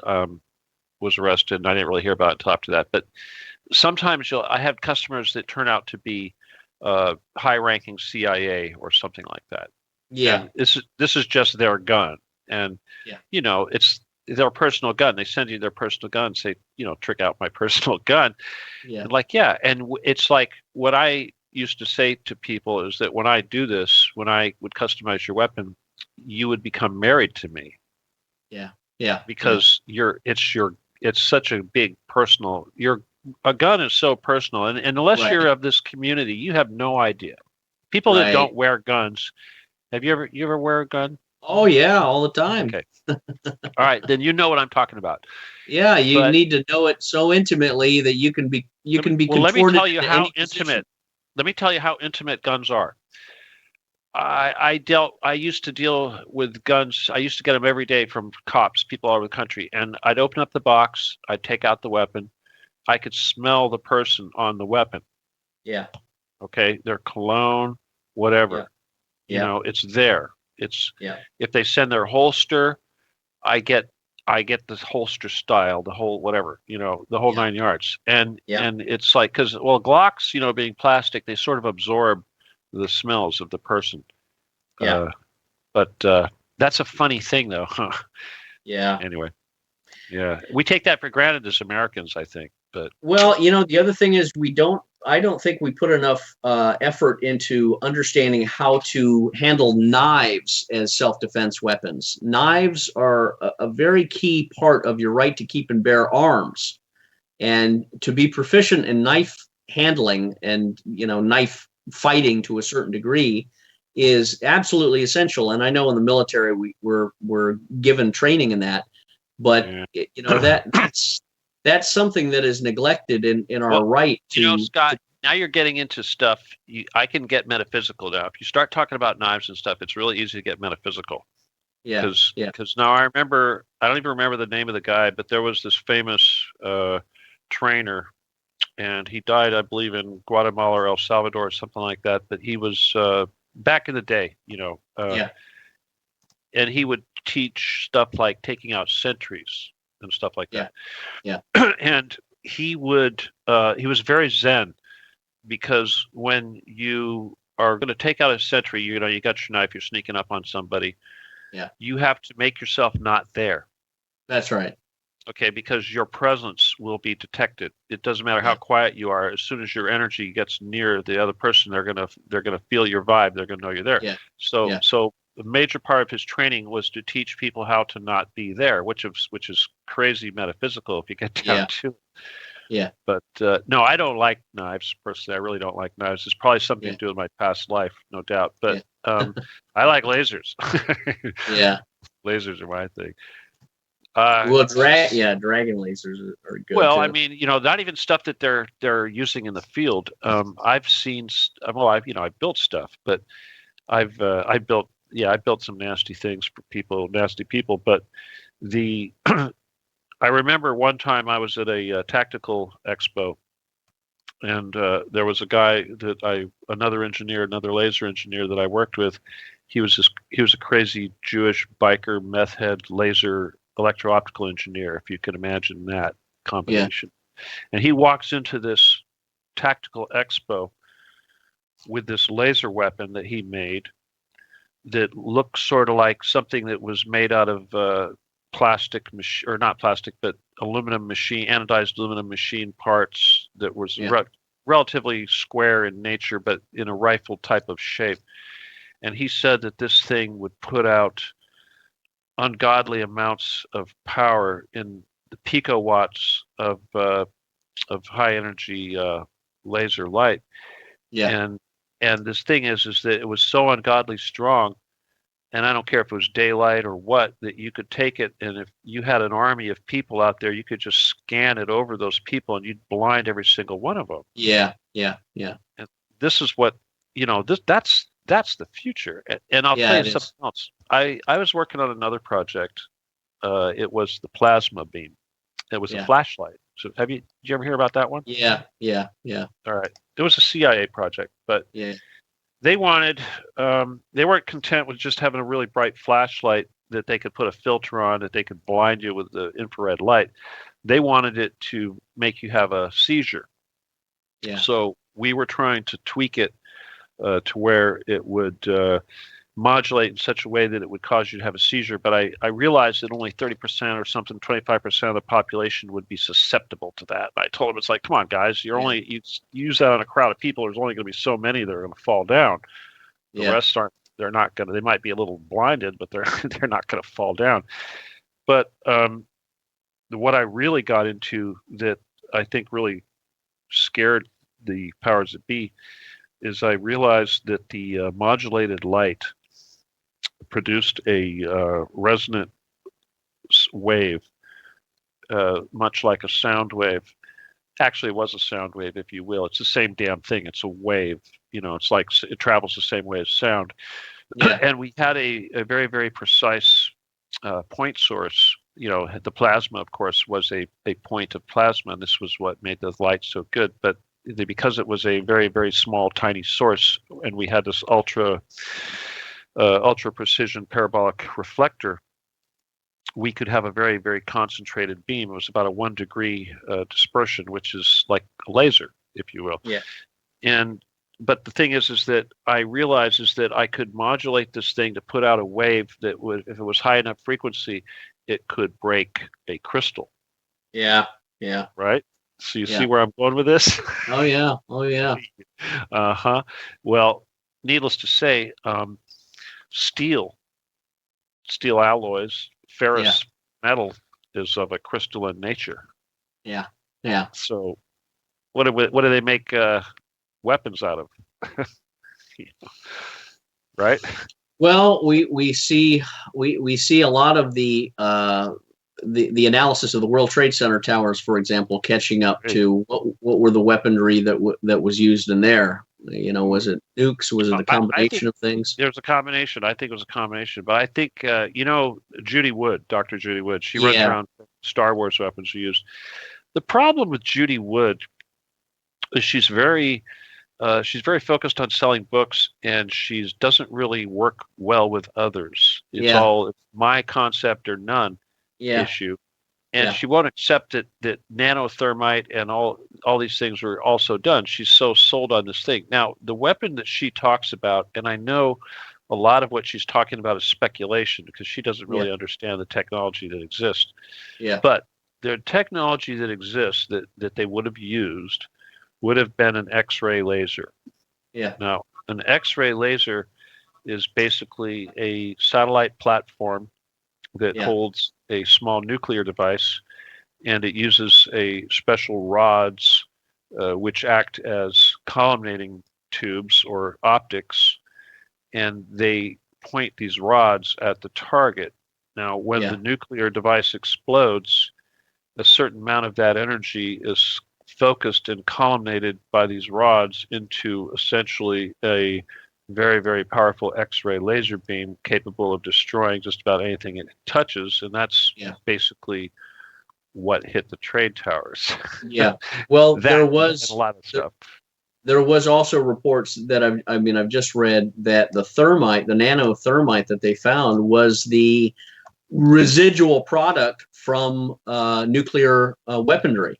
So if they let off a nuclear explosion to some degree, then the nanothermite was produced as a result, and that makes sense because they all talked about the nuclear, the small nuclear device has the effect of creating molten steel. So when you saw the molten steel or what looked like molten steel coming out, and then the presence of nanothermite particles, it adds to the evidence seesaw that dips in favor of a nuclear weapon of some description being used. I would say for sure a small nuclear device was used in the basement. Yes, I would agree. Okay, but I would also say that explosives were rigged just like a standard demolition would be done. Well, they had to create the plane shape, didn't they? Right. They had to. Well, they had to blow out the windows. I know how they did that with those when they had those so-called Israeli art students that had to somehow erect those. Come on, really? What are they doing on the outside of the building? What does that have to do with art? Yeah, yeah. Well, So what's funny? What's totally funny, Steve, is I remember Israeli students coming to George Mason University. When I worked at George Mason, I worked in foreign direct investment for USAID and CIA. Yeah. And all these Israeli students came and brought us pictures. Yeah, I had them too, man. I had them too. And these buggers were bugging. I had them in my office. In fact, I still have one of their pictures. Yeah, I had them too, but I got rid of them. Well, no, it's not there anymore. It's in my garage, actually. It was a picture of Disneyland or something, I think. But yeah, I remember those guys coming around. Well, the other thing is my uncle was an airline pilot. He was an Air Force pilot. He flew all the big planes you could fly, KC-135s, KC-9s. He flew 747s. He flew 767s. I mean, he was flying from 1961 or 2, until a few years ago. And my dad was also a Marine Corps aviator. And they both have said it's absolutely impossible for a plane to be flying at an altitude engaged in maneuvers like that, of that size, because of the air density, the elevation of the plane in the air is different from 40,000 feet to 1,000 feet. So when the plane physically Not can't to mention do the that, G-forces on the crew. So what about the fly-by-wire thing? Well, I think it was a hologram. I would lean to agree with. I would agree too that it's a hologram, but at the same time, you have to entertain all these possibilities. You do. Okay, what about the tanker?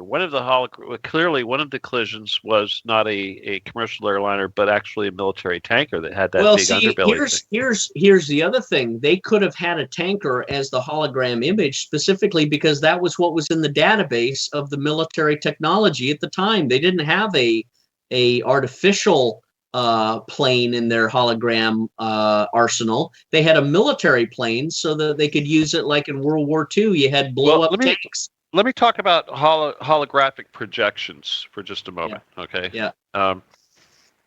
Years and years ago, back in the early 70s, when I entered into the electro-optical field, the first company that I actually went to work for after my initial training was a company called Newport Research. And this company, of course, has turned into Newport Corporation, which, if you know anything about electro-optics, is a very large corporation. But this was back in the day. Newport Research was started by a couple of PhDs whose specialty was holography. And what we did there at Newport Research was we made the tables and the hardware and all the optical components and the laser accessories and what have you necessary to create large holographic projections as well as holograms and a lot of the technology that we take for granted today. But one of the things that I've learned, a couple things I've learned. One is that the military controls all of the technology. What we see is only what the military releases, because hologram and holographic projection technology is something the military guards very, very closely, as for reasons that we're beginning to describe. Yeah. The other thing I've learned, and this is the key basis for this entire company, was that holographic projections require an extremely stable vibration-free surface with which you can basically construct these things using the various films and lasers and mirrors and optics necessary to do this. And on the Earth, it's very difficult to do this. And so what they did was they created these tables that were very ultra-stable, rigid tables that had no mechanical thermal expansion, no flex whatsoever. And they would put these on special legs that would isolate them from any sort of vibration or whatever from the environment. And then we would do even further things. We would put air hoods on top of these things and all sorts of things. I used to work around these things all the time for many, many years. They're still very big out there. But again, the big point is if you're going to do a massive, large holographic projection, you need to have an extremely stable surface to project it from. Now, where are you going to find a very stable surface to project it from?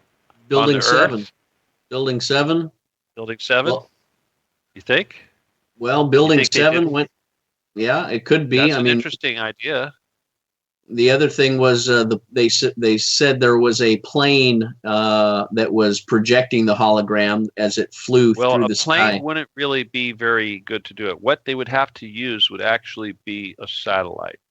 Yeah. No, a satellite. Now we talk about blue beam, and we talk about word.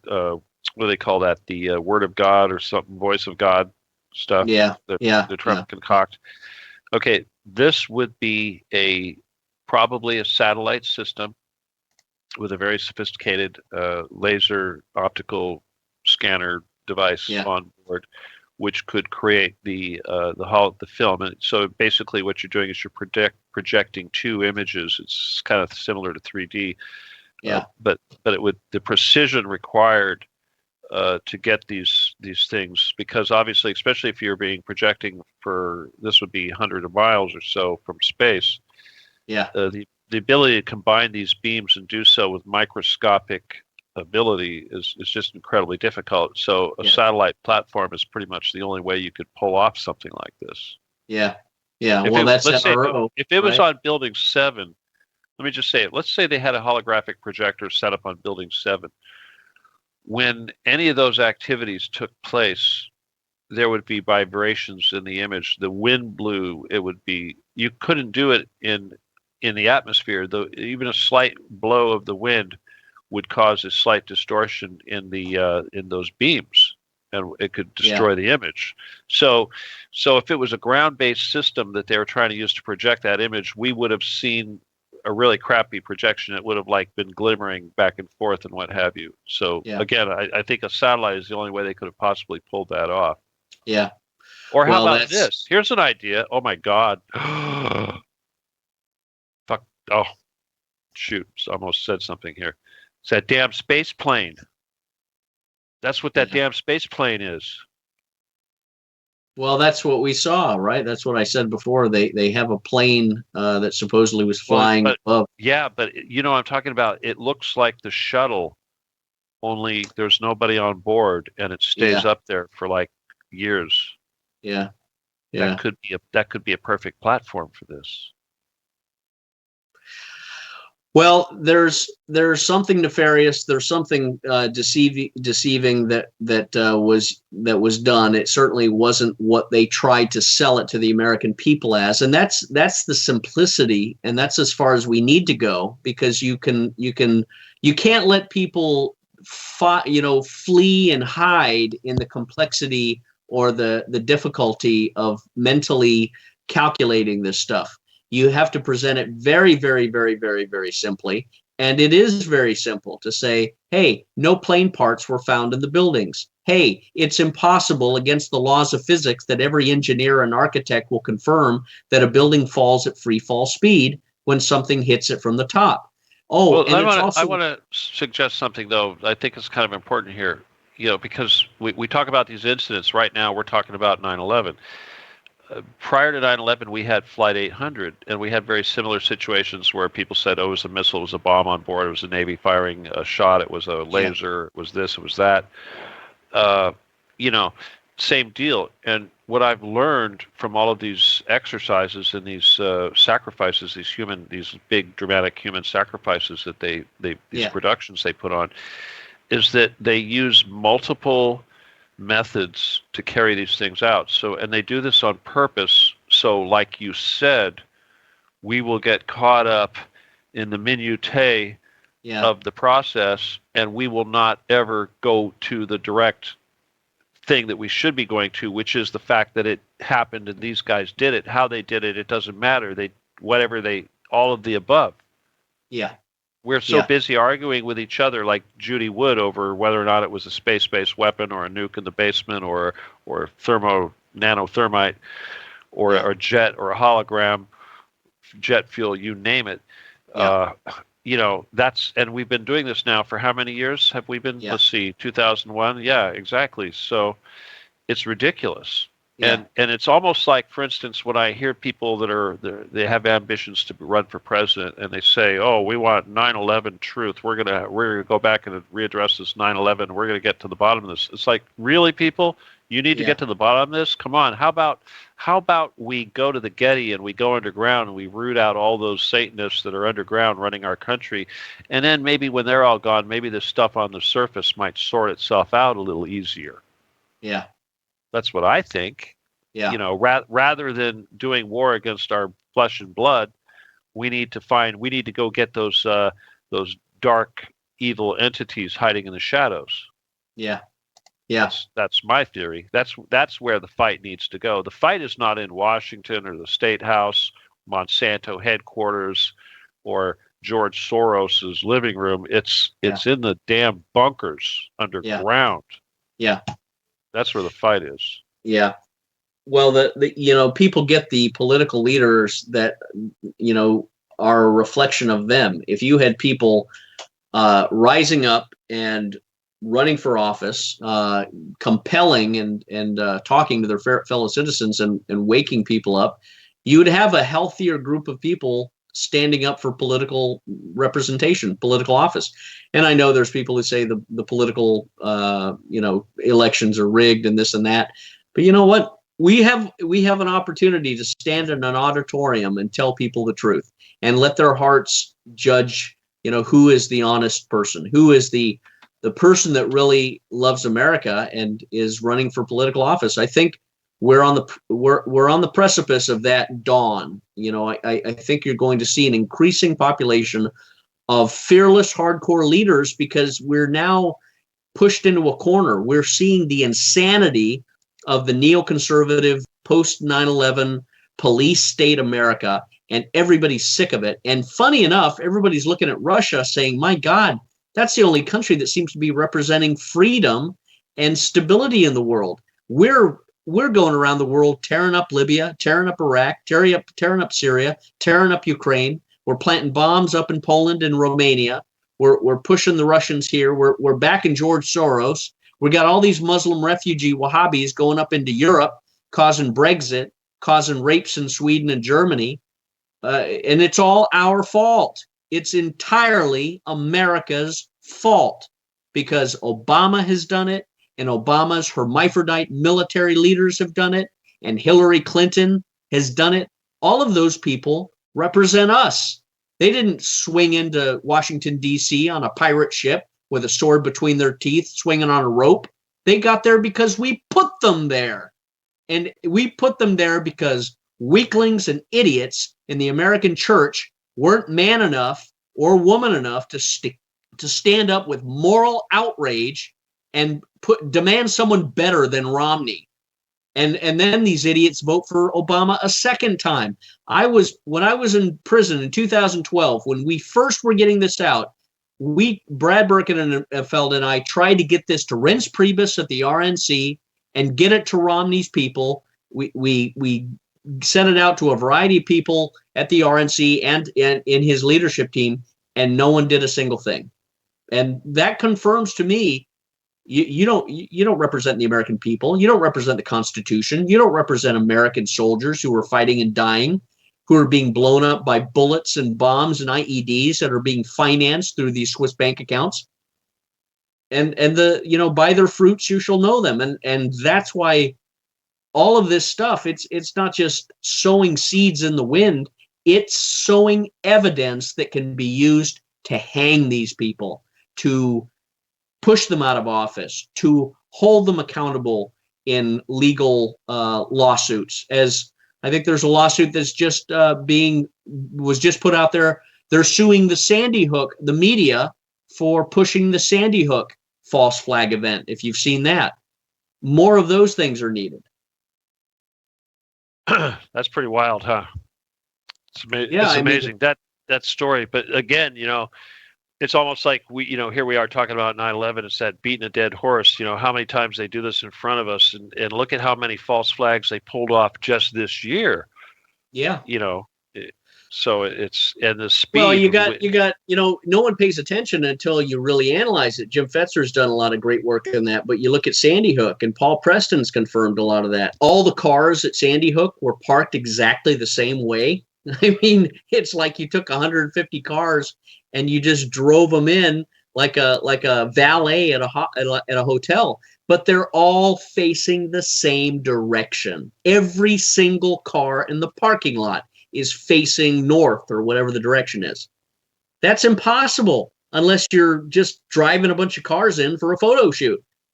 And the school was abandoned. There's all sorts of bullshit about Sandy Hook. And then the Boston Marathon bombing, you see pictures of guys with packets of blood in their pocket, spilling it on the ground. Their pants are shredded, yet they don't have any wounds to their leg. The Paris amputee, too, same thing, yeah. The military amputee guy who's in a wheelchair. It's so Twilight Zone, Matrix surreal to think that our country has gone down this road. But at the same time, we have to be grown-ups. We have to say, you know what? The evidence doesn't lie. The facts don't lie. When I see pictures and exercise my critical thinking, the truth is that we've been scammed. We've been lied to. They've invented special effects. Now, what are you going to do about it? You're going to speak the truth and expose it and say, hey, did you see this? I want an answer, Mr. Congressman, Senator. Or I'm going to get someone to run for office who will expose these sort of things and that will, raise questions. We're the captains of our own destiny. We can't put it on autopilot. Yeah. Listen, before we end the show, we're getting down to the last 10 minutes or so. Have you thought about a day that you'd like to do the show? Have you talked to your co-host? I haven't had a chance yet. I'm looking at the calendar and things that are coming up, but I will shortly, as soon as I can. But right. I'm excited to do something with you, and I think it'll be a good exercise. I've talked with Michael J about how do we bring people in to add to this conversation like you and I are having.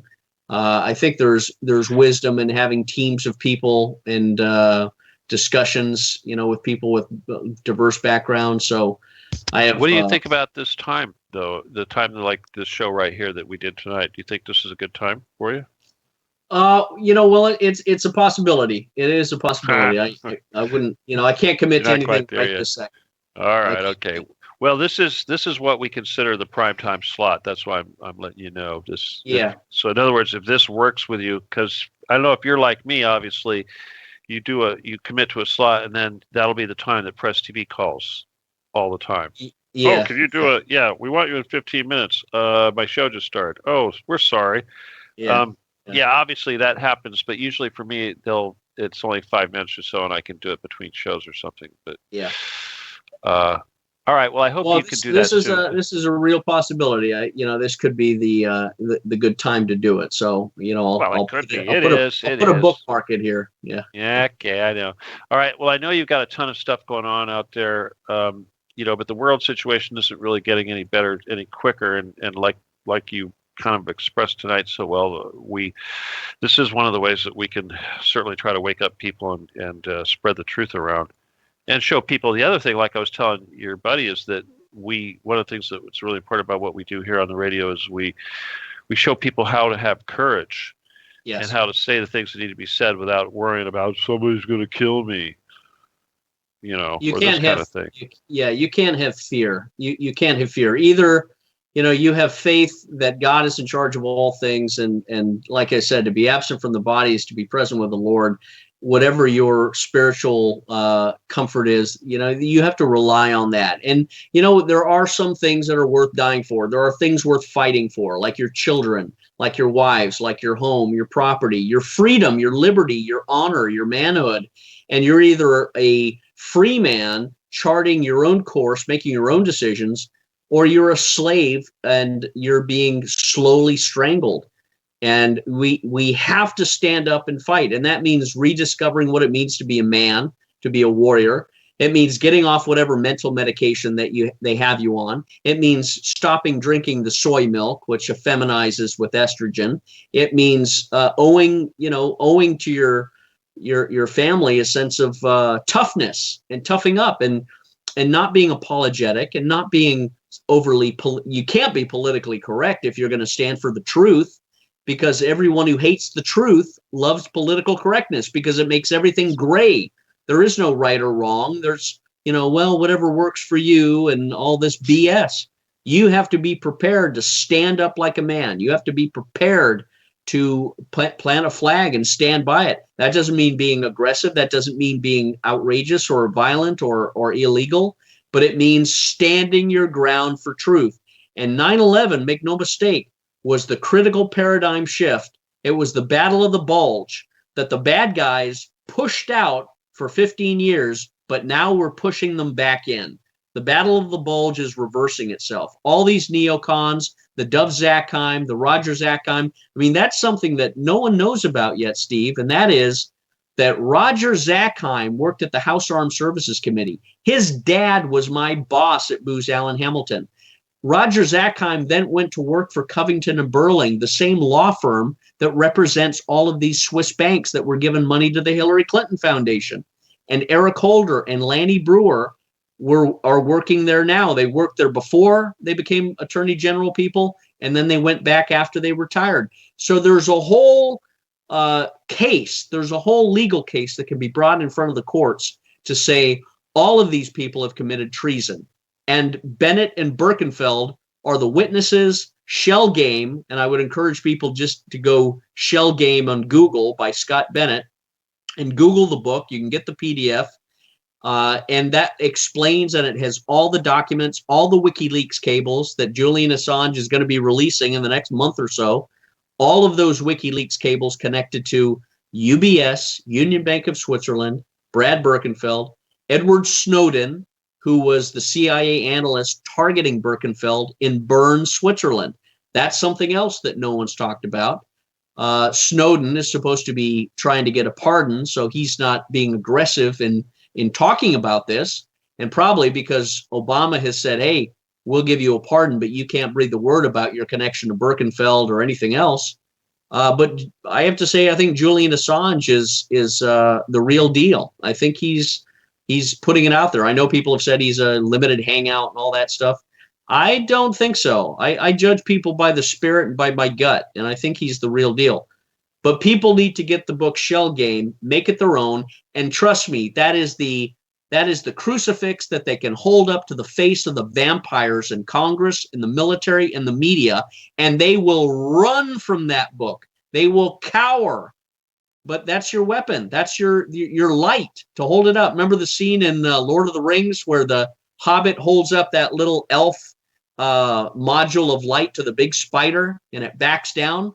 That's what this shell game book is. It's the light that you hold against these monsters, and they can't stand it because it's all documented. Nothing's made up. Nothing's fabricated. This isn't my imagination. This is the experience of a man who was in the military and the intelligence community, who was discovering this stuff, reported it, was thrown in jail to cover it up, but they threw me in jail and I met the Brad Birkenfeld guy who had all the documents. And that was a miracle because I was supposed to go to California, and in Oklahoma, the bus made a U-turn and it went back to Pennsylvania. It went back to the East Coast. And half the guys went on to California and I went back to Pennsylvania. Why? It's a miracle because I wasn't supposed to, but yet I did. And when I got to Pennsylvania, that's where I met the Swiss banker, and everything was just locked. Everything made sense. Everything started to come together. And that's nobody can defend against that. I can only imagine what would have happened in California. It's probably pretty nasty. It's they were probably sending you to someplace pretty nasty. Yeah. Yep. Mm-hmm. Probably wouldn't have been a lot of fun. Yeah. That's where they can't understand it. But again, this is not me. This is how God works in making the foolish things confound the wise. And regardless of people's religious inclination, you can be an atheist, you can believe in God. That's your business. But I simply tell people, look, judge the facts, judge the documents, judge the timeline, judge the people, and make your own conclusion. And as for me, the conclusion has been pretty profound in the exposure of Hillary Clinton in treason and corruption. And the more this comes out through the Trump campaign and through the alternative media and through people such as, your audience, Steve, that are smarter than the average bear, they're obviously concerned and love their country because they're listening to people who love their country and are just sharing truth. It's up to the average citizen to take this and fire it up in the sky like a firework and let everybody see it, because then it separates the sheep and the goats.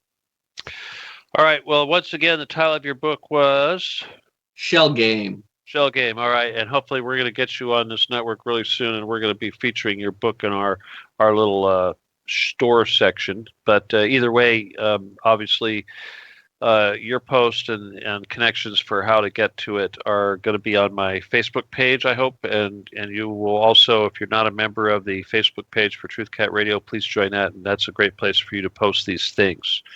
Also, Scott, I know you send me a lot of stuff, but I'd like you to start posting some of that to the groups, especially the Truth Cat group.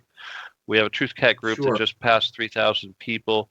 There's another page that's a little more irreverent. That's the Truth Cat Facebook page. And then there's the Truth Cat Radio page, which is primarily for advertising. I'd rather have you share your stuff to the group. Although, if once you become a host, then that's a different story. Certainly, then we will have your face will be all over that page at that time. I'm going to take over the show here, and I'm going to thank you for being here. And at the very least, I hope to get you and your buddy on again very soon, just to talk and maybe introduce to the listeners. And of course, I'd like to get you on the schedule as quick as possible. I want to remind everybody again that this is the Stephen D. Kelly Show. My name is Stephen D. Kelly. My guest tonight has been Scott Bennett, and we endeavored to talk about the situation in Syria. Immediately after my show here in a few minutes is going to be Tony Pazek with his show, Spirit Quest. We're going to have a 5-minute musical interlude, roughly about 6 minutes, 5 minutes and 52 seconds, a particular piece that Tony picked out. And that'll give me enough time to say goodbye to Scott here and to bring Tony on and get him ready. And I assume his audio will be functioning wonderful. I do want to thank all the listeners one more time and remind everybody that the video for this will be available on our YouTube channel, as well as links to it on the various Facebook pages associated with Truth Cat. probably sometime in the wee hours of the morning, depending on how late I feel like staying up. But yeah, there's a good chance that after Tony's show, I'll start rendering videos for about 4 hours. So if I stay up to about 4 a.m., I could very possibly get every show tonight up on YouTube for you. So I will endeavor to do that. I want to remind everybody again that we do need your financial support. So please go to the site support page, which is the button next to the chat room page, or the chat room button. And do what you can to help us out financially. And we do need people that are able to contribute small amounts on a monthly basis. If you are in a position to do such a thing, this is really helpful because this is the way our bills are set up. We do have some things we pay every month, some things we pay every 3 months, some things we pay once a year. But obviously, as we have more money coming in, we would like to upgrade our system and eventually go from a virtual mixer that I'm using on the computer here to a real live mixer with buttons that you actually push and touch as opposed to virtual buttons. And that'll help us improve our sound quality even better and give us more ability to achieve have monitor status and what have you for our guests and the hosts. So all of these wonderful things we'll hopefully bring to you all very soon. Once again, the show next coming up with Tony Pazek, Spirit Quest, is standing by and ready. And I'm going to thank you, Scott. Say goodbye, Scott. Thank you, Stephen. It's been an honor to be with you, my friend. Keep fighting the good fight. Awesome. Don't go away. I just want